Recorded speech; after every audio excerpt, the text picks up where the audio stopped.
So I am so excited for this.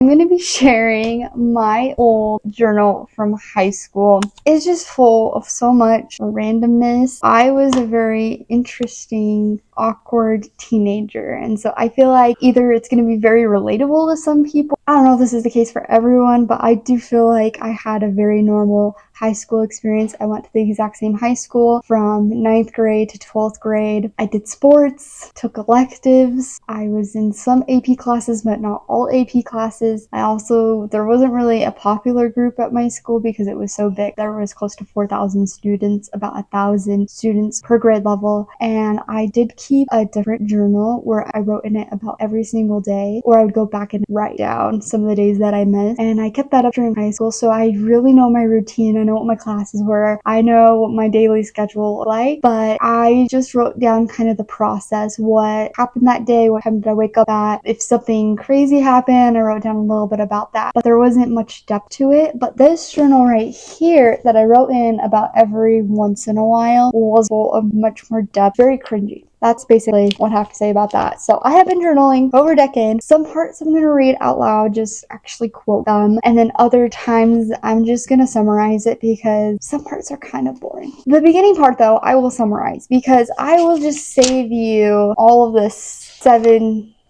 pages or whatever this is of basically me explaining to you to not read my journal because this is my privacy, and how dare they read such a thing, and how I was scared to share my innermost thoughts because I had been keeping that other kind of journal where I just write down my day-to-day process, but it's not really anything top secret or anything special, but actually writing down my feelings. I was really scared and nervous about that, so I was just telling everyone that like how dare you read this if it's not your journal. If it's me reading it, it's fine, but if it's anyone else, how dare you, because you're crazy. Then the next time that I write it is Sunday, October 11th, 2015, and I basically just say at the beginning that my life is so boring in comparison to other people, and I don't know why I'm writing in this right now. I say that I see pictures of people I used to know and see how their life looks so great, and mine is boring. No, really, every day it is the same thing. I don't remember that. I think this is around the time that I got Instagram for the first time. I was able to actually keep up with what other people are doing, and of course people are just showing the highlights of their lives, and I think I was just comparing myself to that, which I don't think is anything special for a 15-year-old to be doing, but I did write my life is very boring. I say that I do the same thing every day. I wake up, I realize I press the snooze button 5 times, I eat breakfast, cereal, get ready, go to seminary, walk to school, go to my class, and then wish I could sleep. I'm pretty sure I had a type of sleeping disorder where I could sleep 1 plus hours a day and never feel refreshed. Like I had to sleep so much. That's probably what was going on right there. I was always tired all the time. I also had not a great sleep schedule. I've had to change that, and things have been much better for me. So then I ran cross country and then wish it was Friday so I don't have to run, and then I wait for my mom to pick me up. I get home, I eat, and then force myself to do homework, and then I get ready for bed. I listen to the scriptures, and I write in my calendar about my day. My calendar was like my other kind of journal that I was talking about, and then I go to sleep. Anyways, my life is boring, and I kind of just like talked about how it's so boring, and then that there was this guy. I'm pretty sure I liked him at the time. I'm not positive because I was not willing to open up so much right now at this point in my whole writing process because this is like my second journal entry. But I was just saying that like I really don't care what people think about me, but like at the same time I do care what people think about me. And there was this guy, he would walk to cross country and I went to cross country, and there was this girl and she was like really pretty and she'd walk with him, and I thought that she was like glaring at me and didn't like me. I don't think she likes me. I can't believe she's judging me. She glares at me and frowns. I've never talked to her or anything, and I've never said anything mean about her, but I don't know why she hates me. I feel like I bother her or something. I normally don't care what people think about me, but I feel like she really hates me. Like she talks about me me or thinks bad about me, even though she doesn't even know me. It's just a strange thought that I have. Anyways, and then I just like talk about like my normal day, but I don't know. I remember there's this thing called the spotlight effect, where like when you're a teenager, you think there's a spotlight on you at all times. You think that everyone is paying attention to you. The reality is everyone else is so worried about themselves, they don't have time to worry about you, but you think that they do. And at this time, I think that I was just so in the zone about like thinking other people were really paying attention to me. I think that's what was going on with this girl, and I still have never talked to her and probably never will. I don't know where she is or what she's doing, but it doesn't really matter. I think I don't know if this is like relatable or not, but if I in the main building of my school and there were just like certain hallways and certain staircases that were used a lot more than others, and like I said, there was close to 4,000 people in my school. Some were used more often than others, and if I figured out that someone else was kind of going a similar direction as me, for instance, this girl, like I didn't really like her and I thought she hated me or whatever, like I would start making new paths to go a different way, or I would try to leave at a different time or stall or go to my locker or something just so I didn't have to see them. Like I did so much extra work not to see people or not deal with people, or I would do the opposite where I would put in a lot of extra work if I liked someone, or even if it was like a good friend, we try to meet up with them and I would redirect my schedule or my way of going, even though it wasn't maybe the fastest route. That's what I would do. I don't know if that's relatable, but I remember doing that a lot in high school. The next time was November 3rd of 2015. I guess this was a Tuesday. I mentioned that. This one's really short, so I can just read it out loud. But I said, in English, we're reading a book called Of Mice and Men, and there is this character that is perfectly okay with who he is. Anyways, he also is a little quiet and listens to others around him and is wise. I think I want to be that way. I do remember reading that. So in that English class, it was a lot of fun. I had a lot of friends in that class. It was an AP class. That's the last time I took AP English. I did not like writing at the time. I did not like reading so much. I think I didn't actually read Of Mice and Men. I just looked up the Spark Notes or the Cliff Notes of the book and did not read it because I was a really slow reader. Now I love reading. I could read, and looking back, I'm like, why didn't I just get the audiobook if I was going to be so slow with it? Instead, I would just get the Cliff Notes or Spark Notes. I don't remember much about Mice and Men, but apparently that character, I don't know who it was, really stuck out to me, and I think that's how a lot of people feel. They feel like they just wish that they were okay with themselves. Oh, there's my dog.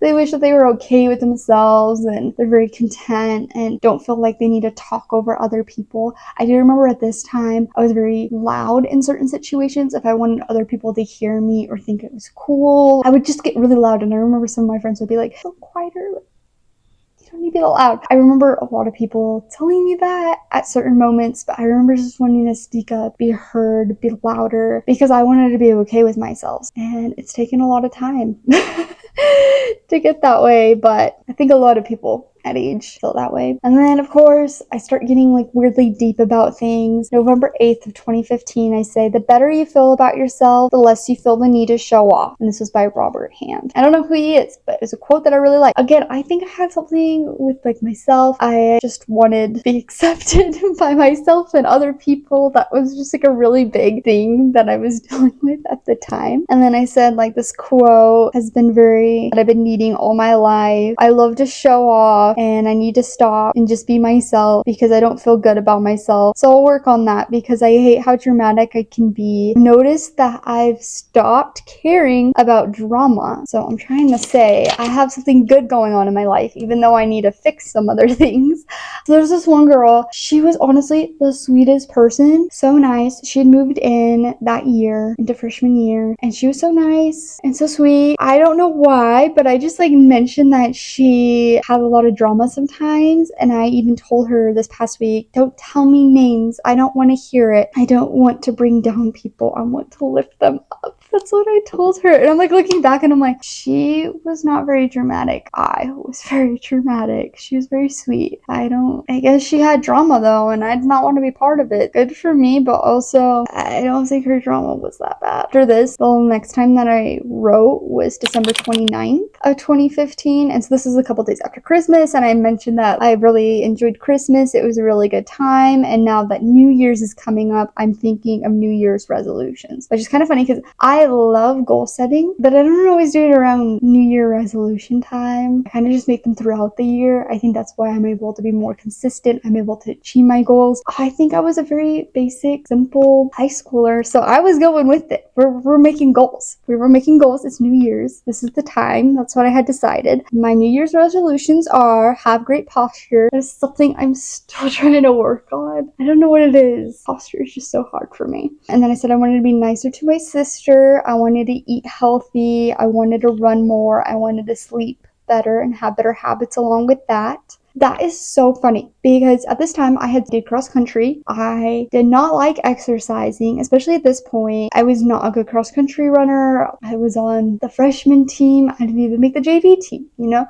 Like I was not a fast runner. I had to walk some of my 5Ks, which were the whole point being part of cross country. But I was starting to take it a little bit more seriously by the end of my freshman year. So I guess this was just kind of like a precursor to that. And then I also did not eat any vegetables, and we will probably get to a point in my journal where I talk about that. I ate like hardly any vegetables, any fruits, any whole foods. I basically only ate packaged foods at the time. It's very interesting that I wanted to eat healthy. Also, the whole thing about better sleeping habits, that's also very interesting because I had terrible sleeping habits. I'm glad I was aware of it, but I made no changes for the next 2 or 3 years after this. This is something that had to simmer for a while, I guess. I said that I want to be more humble. I want to listen to people. That makes a lot of sense because I had mentioned the Of Mice and Men character who listened a lot. That's good. That is something I am always working on still, and the humble part. And then I said that I want to also have no weird accents. My sister and I at the time had this really bad habit of talking in a British accent to each other, like making weird noises. I think there's like people like Miranda Singh and kind of weird things like that were normal on the internet, and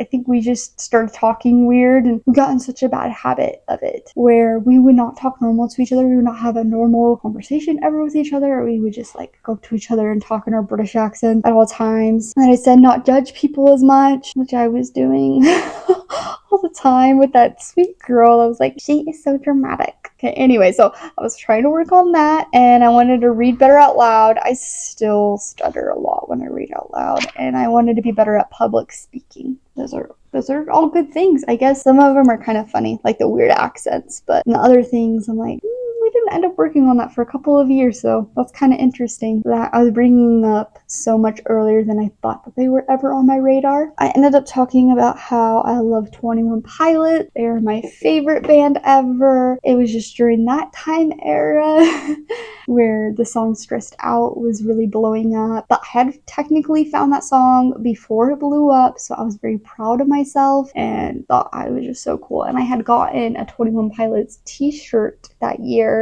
for Christmas, and I was just so excited to show up to school after the Christmas break, show up with my 21 Pilots t-shirt and show off to everyone that I love that band. That's so funny to me. And then I also said that I had a New Year's resolution of getting over my crush, the guy that I was talking about with the whole cross-country situation. I did have a crush on him, I guess, and that's why that girl bothered me so much. We'll kind of just end with this one because this kind of takes off this year. So this is December 30th of 2015, and it says, life is good. It's not great nor bad. Don't know what to do. I know I have a lot, but I also want more things and to travel to new places. That's all I wrote for that one. It's pretty consistent there at the end. That's good because there are quite a bit of breaks that I take in this journal. I'll go a couple months without writing anything, so that's really good that I was being kind of consistent there at the beginning. That's kind of interesting that they said that I wanted to like travel more and I wanted more things, because at this point my family had been like pretty poor up until about a year before this, before I got in high school, and so we had never really traveled anywhere. We had recently just gone to New York and Washington DC about a year and a half before before all of this because we were living in Ohio, which was closer to those areas. But once we moved back to Texas, we hadn't really been to too many places, but we were starting to talk about maybe going to California, which I'd never been to. I think I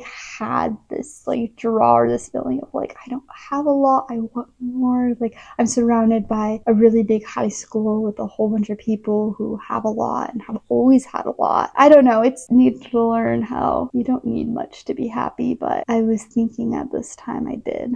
I think that's what was going on, but maybe it was just simply I was content, because that's what it says. Life is good.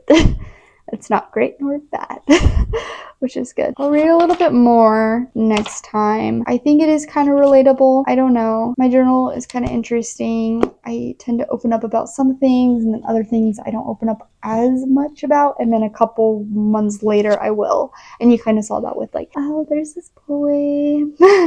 And then like later on I'm like, my New Year's resolution is to get over my crush of him. I wouldn't mention it until much later. So it is kind of interesting to see the progression of all this.